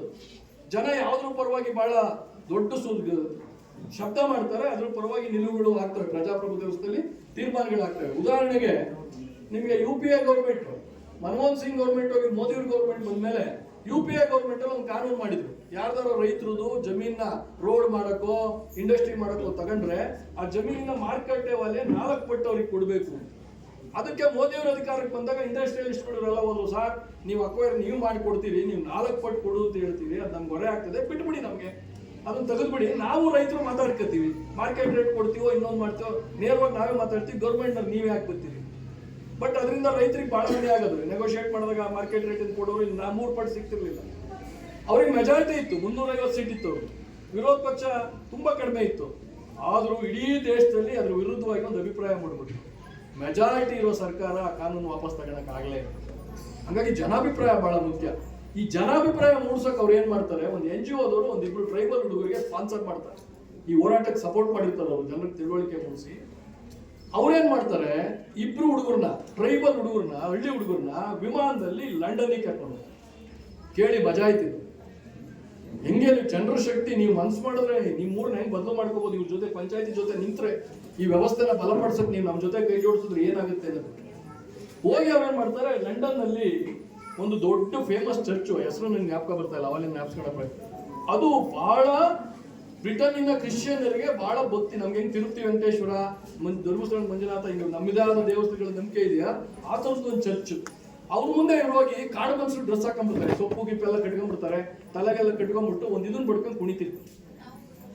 ಅವಾಗ ಮೀಡಿಯಾದಾಗ ಆ ಥರ ಫೇಮಸ್ ಚರ್ಚಲ್ಲಿ ಯಾರೋ ವಿದೇಶದಲ್ಲಿ ಬಂದು ಕುಣಿತಾರೆ ಅಂದ್ರೆ ನ್ಯಾಷನಲ್ ಮೀಡಿಯಾ ಅದು ಲಂಡನ್ ಕೇಂದ್ರ ಸ್ಥಾನ, ಇಡೀ ಮೀಡಿಯಾ ಬರುತ್ತೆ. ಕೇಳ್ತಾರೆ ಮೀಡಿಯಾದವ್ರು, ಏನಕ್ಕೆ ಹಿಂಗೆ ಕುಣಿತಿದ್ರು ಚರ್ಚ್ ಮುಂದೆ, ಏನಕ್ಕೆ ನಿಮ್ಗೆ ಏನಾಗಿದೆ? ಅದಕ್ಕೆ ಅವ್ರು ಹೇಳ್ತಾರೆ, ನೋಡಿ ಈ ಚರ್ಚ್ ಕೆಳಗಡೆ ಅದೊಂದು ಬಂಗಾರದ ನಿಧಿ ಇದೆ, ನಾವು ರಾಜ್ಯ ಸರ್ಕಾರದ ಗಮನ ಸೆಳೆದು, ಬ್ರಿಟನ್ ಸರ್ಕಾರದ ಗಮನ ಸೆಳೆದು ಅದನ್ನ ಮೈನಿಂಗ್ ಮಾಡೋಕ್ಕೆ ಲೈಸೆನ್ಸ್ ಕೇಳಕ್ ಬಂದಿದ್ದೀವಿ, ಗಮನ ಸೆಳೆಯಕ್ಕೆ ಬಂದಿದ್ದೀವಿ. ಹುಚ್ಚ ನಿನಗೆ, ಈ ದೇಶದಲ್ಲಿ ಆ ಚರ್ಚ್ ಬಗ್ಗೆ ಎಂತ ಬಹಳ ಭಕ್ತಿ ಭಾವ ಇದೆ, ಅದನ್ನ ಯಾರು ಕೊಡ್ತಾರ? ಹುಚ್ಚ ನಿಮಗೆ ತಿಳುವಳಿಕೆ ಇದೆ, ಪೊಲೀಸ್ ಬಂದು ಒಳಗಡೆ ಈಚೆ ಹೋಗಿ ಅಂತ ಪ್ರಶ್ನವ್ರು ಬೈತಾರೆ. ಅವಾಗ ಮಾಧ್ಯಮದ ಮುಂದೆ ಅವ್ರು ಹೇಳ್ತಾರೆ, ಹೌದು ಲಂಡನ್ನಿನ ಜನಕ್ಕೆ ಆ ಚರ್ಚ್ ಬಗ್ಗೆ ಬಹಳ ಗೌರವ, ಅದಕ್ಕೆ ನೀವು ಕೊಡಕ್ಕಾಗೋದಿಲ್ಲ ಅಂತ ಹೇಳ್ತಿದ್ದೀವಿ. ನೀವು ನನಗೂ ನನ್ನ ಬೆಟ್ಟದ ಮೇಲೆ ಅಷ್ಟೇ ಗೌರವ ಭಕ್ತಿ.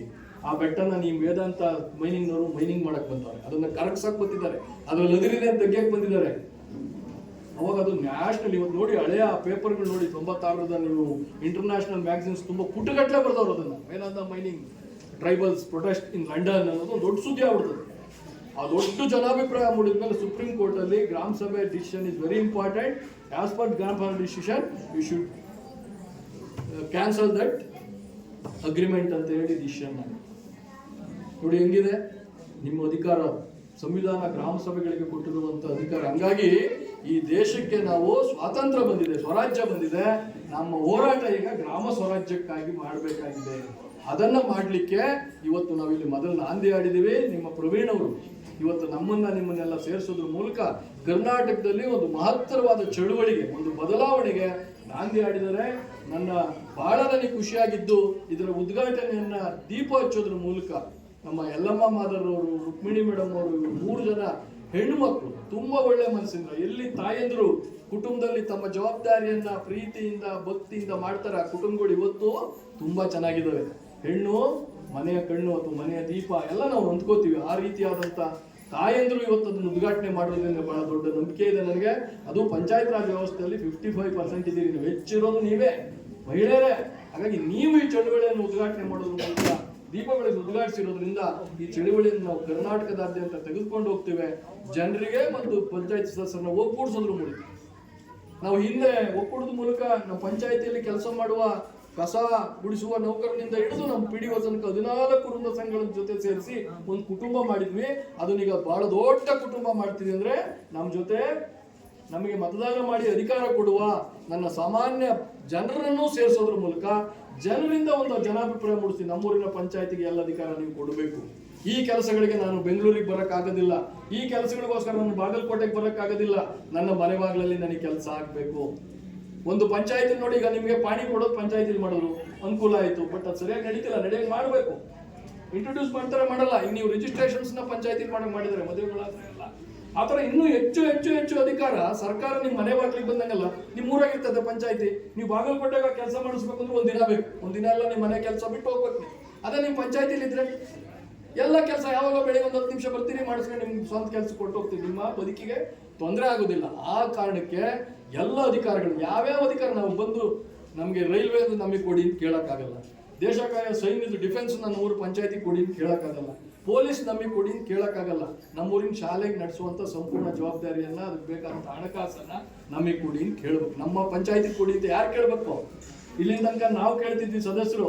ನಾವು ಕೇಳಿದ್ರೆ ಅಷ್ಟು, ಅದು ನಾವು 1 ಲಕ್ಷ ಜನ ಕೇಳಿದ್ರಾಗಲ್ಲ, ಕೋಟ್ಯಾಂತರ ಜನ ನಿಮ್ಮ ಕಡೆಯಿಂದ ಹಳ್ಳಿಯಿಂದ ಆಗ್ಬೇಕು. ನಮ್ಮೂರಿಗೆ ಸ್ವಾತಂತ್ರ್ಯ ಕೊಡಿ, ಗಾಂಧಿ ಬಯಸಿದ ಗ್ರಾಮ ಸ್ವರಾಜ್ಯವನ್ನ ನೀವು ತರೋದಾದ್ರೆ ನಮಗೆ ಅಧಿಕಾರ ಕೊಡಿ, ನನ್ನ ಗ್ರಾಮ ಸಭೆಗೆ ಅಧಿಕಾರ ಕೊಡಿ. ನಾವೇನು ಗ್ರಾಮ ಸಭೆಯಲ್ಲಿ ತೀರ್ಮಾನ ಮಾಡ್ತೀವಿ ಯೋಜನೆ ಅನುಷ್ಠಾನ ಮಾಡಿ ಅಂತ. ಈ ಸತಿ ಮಾನ್ಯ ಮುಖ್ಯಮಂತ್ರಿಗಳು ಸಭೆಯಲ್ಲಿ ತೀರ್ಮಾನ ಮಾಡಿದ್ದಾರೆ, ಮುಂದಿನ ಬಜೆಟ್ ಅನ್ನ ನಾನು ಗ್ರಾಮ ಸಭೆಗಳ ಮೂಲಕ ಬಂದಂತ ಬೇಡಿಕೆಗಳ ಅನುಸಾರವಾಗಿ ಮಾಡ್ತೇನೆ ಅಂತ. ಯಾಕಂದ್ರೆ ಎಷ್ಟೋ ಯೋಜನೆಗಳು ಬಾಗಲಕೋಟೆಗೆ ಸೂಟ್ ಆಗಿದ್ದು ತುಮಕೂರಿಗೆ ಸೂಟ್ ಆಗೋದೇ ಇಲ್ಲ. ಕೃಷಿ ಇಲಾಖೆಯಲ್ಲಿ ಎಷ್ಟೋ ಜನರೆಲ್ಲ ಒಂದು ಭತ್ತ ಯಾವುದೋ ಸಪ್ಲೈ ಮಾಡ್ಬಿಡ್ತಾರೋ, ಆ ಭತ್ತ ಇಲ್ಲಿ ಬೆಳಿಬೋದಾಗಿರುತ್ತೆ, ನನ್ನ ಊರಲ್ಲಿ ಬೆಳೆಯಲ್ಲ, ಅದು ಕಾಮನ್ ಒಂದು ಭತ್ತ ಕಳ್ತಾರೆ. ಅದೇ ನನ್ನ ಪಂಚಾಯತಿಗಿದ್ರೆ ಜವಾಬ್ದಾರಿ ಯಾವ ಭತ್ತ ತರಿಸ್ಬೇಕು ಅನ್ನೋದು ಕೃಷಿ ಇಲಾಖೆಯಲ್ಲಿ ಆ ಜವಾಬ್ದಾರಿಯನ್ನ ನಮ್ಮೂರಿನ ಬೆಳೆಯ ಶೈಲಿ ಏನಾಗಬೇಕು ಅಂತ ತೀರ್ಮಾನ ಮಾಡೋದಕ್ಕೆ ನನಗಿದ್ರೆ, ನಾನು ಅವಾಗ ನಮ್ಮೂರಿಗೆ ಏನು ಬೆಳೀತಾರೆ, ಇದು ಯಾವ್ದು ಈ ವರ್ಷ ಬೆಳಿಬೇಕು ಅಂತ ಜನ ಕೇಳಿ ಆ ಬೆಳೆಯನ್ನು ಬೀಜ ತಂದು ಕೊಡ್ತೀವಿ. ಇಲ್ದ್ರೆ ಒಂದು ಕೃಷಿ ಇಲಾಖೆ ಅಂತಂದು ಹಾಳಾಗೋಗ್ತವೆ ಗೋಡನಲ್ಲಿ, ನಮ್ಮಲ್ಲಿ ಯಾರು ಹಾಕಲ್ರಿ ಬಂದಿತ್ತು ವೇಸ್ಟ್ ಆಗಿ ಹೋಯ್ತು ಅಂತಾರೆ. ಎಷ್ಟೋ ನೀವು ಅದನ್ನು ನೋಡಿದ್ರೆ. ಹಾಗಾಗಿ ಎಲ್ಲವನ್ನು ಜನರಿಗೆ ಕೊಡುವಂತ, ಜನರ ಕೈಗೆ ಅಧಿಕಾರ ಕೊಡುವಂತ ಕೆಲಸವನ್ನ ಮಾಡಬೇಕು. ಹಂಗಾಗಿ ನಮ್ಮ ನೋಡಿದ್ರಿ, ನಮ್ಮಲ್ಲಿ ಘೋಷಣೆ ಹಾಕೊಂಡಿದ್ವಿ, ಜನಾಧಿಕಾರದೆಡೆಗೆ ನಮ್ಮ ನಡೆ. ಜನರಿಗೆ ಅಧಿಕಾರ ಕೊಡಿಸ್ಬೇಕು. ನಾವು ನೀವು ಸೇರಿ ಪಂಚಾಯತ್ ರಾಜ್ ವ್ಯವಸ್ಥೆಯನ್ನು ಸಬಲೀಕರಣಗೊಳಿಸೋದು, ಗ್ರಾಮ ಸಭೆಗಳನ್ನು ಸಬಲೀಕರಿಸೋದ್ರ ಮೂಲಕ ಜನರು ನಾವು ನಮ್ಮ ಅಧಿಕಾರವನ್ನ, ಸಂವಿಧಾನಬದ್ಧವಾಗಿ ನಮಗೆ ಸಿಗಬೇಕಾದ ಅಧಿಕಾರವನ್ನ ಪಡೆಯುವ ಕೆಲಸವನ್ನ ನಾವು ನೀವು ಸೇರಿ ಮಾಡೋಣ ಅಂತ ಹೇಳಿ, ಅದಕ್ಕೆ ಇವತ್ತು ಬಾಗಲಕೋಟೆಯ ಕಡ್ಡಿಜೋಣಿ ಪಂಚಾಯಿತಿ, ಕಡ್ಡಿಜೋಣಿ ಒಂದು ಕ್ರಾಂತಿಕಾರಿ ಒಂದು ಚಳುವಳಿಗೆ ಸಾಕ್ಷಿ ಆಗುತ್ತೆ. ಇದರಲ್ಲಿ ಯಶಸ್ಸಾದ್ರೆ ಅದರ ಎಲ್ಲ ಶ್ರೇಯಸ್ಸು ನಿಮಗೆ ಸಿಗುತ್ತದೆ ಅಂತ ಹೇಳಿ, ನಿಮ್ಮೆಲ್ಲರ ಆಶೀರ್ವಾದ, ಇಲ್ಲಿ ಬಂದಿರುವ ತಾಯಂದಿರು, ನೀವೇನು ನಮ್ಮ ಜೊತೆ ಪುರುಷರಿದ್ದೀರಿ, ಎಲ್ಲರೂ ತುಂಬು ಮನಸ್ಸಿನಿಂದ ನಾವೇನಿಗೆ ಹೊರಟಿದ್ದೀವಿ ಒಂದು ದೊಡ್ಡ ತಂಡ, ನೀವು ನಮ್ಗೆ ಆಶೀರ್ವಾದ ಮಾಡಿ, ನಿಮ್ಮ ಆಶೀರ್ವಾದ ಮೂಲಕ ನಿಮಗೆ ವಾಪಸ್ ಅಧಿಕಾರವನ್ನ, ಜನರ ಕೈಗೆ ವಾಪಸ್ ಅಧಿಕಾರವನ್ನ ಕೊಡಿಸುವ ಪ್ರಯತ್ನವನ್ನ ನಿಮ್ಮೆಲ್ಲರ ಆಶೀರ್ವಾದ ಮಾಡ್ತೀವಿ ಅಂತ ಹೇಳಿ ನನ್ನ ಮಾತುಗಳನ್ನ ಹೊಟ್ಟೆ ಹಸ್ತಿದೆ. ಊಟದ ಸಮಯ ಆಗೋಗ್ಬಿಟ್ಟಿದೆ. ಎಲ್ಲ ದೇವರಿಗಿಂತ ಅನ್ನ ದೇವರು ಮೊದಲು ಅಂತಾನೆ ಸರ್ವಜ್ಞ. ಆದರೂ ಅದನ್ನು ಮರೆತು, ಇಲ್ಲ ಪ್ರಜಾಪ್ರಭುತ್ವ ವ್ಯವಸ್ಥೆಯಲ್ಲಿ ಪ್ರಜೆಗಳಾದ ನಮಗೂ ಜವಾಬ್ದಾರಿ ಇದೆ, ಆ ಜವಾಬ್ದಾರಿ ಏನು ಅನ್ನೋದನ್ನ ತಿಳ್ಕೋಬೇಕು, ಅದನ್ನು ಅನುಷ್ಠಾನಕ್ಕೆ ಸರಬೇಕು ಅಂತ ಕೂತಿದ್ದಂಥ ನಿಮ್ಮೆಲ್ಲರ ಅಂತರಾತ್ಮಗಳಿಗೆ ನಮಸ್ಕಾರಗಳನ್ನ, ಧನ್ಯವಾದಗಳನ್ನು ತಿಳಿಸಿ ನಾನು ಮಾತು ಮುಗಿಸ್ತೀನಿ.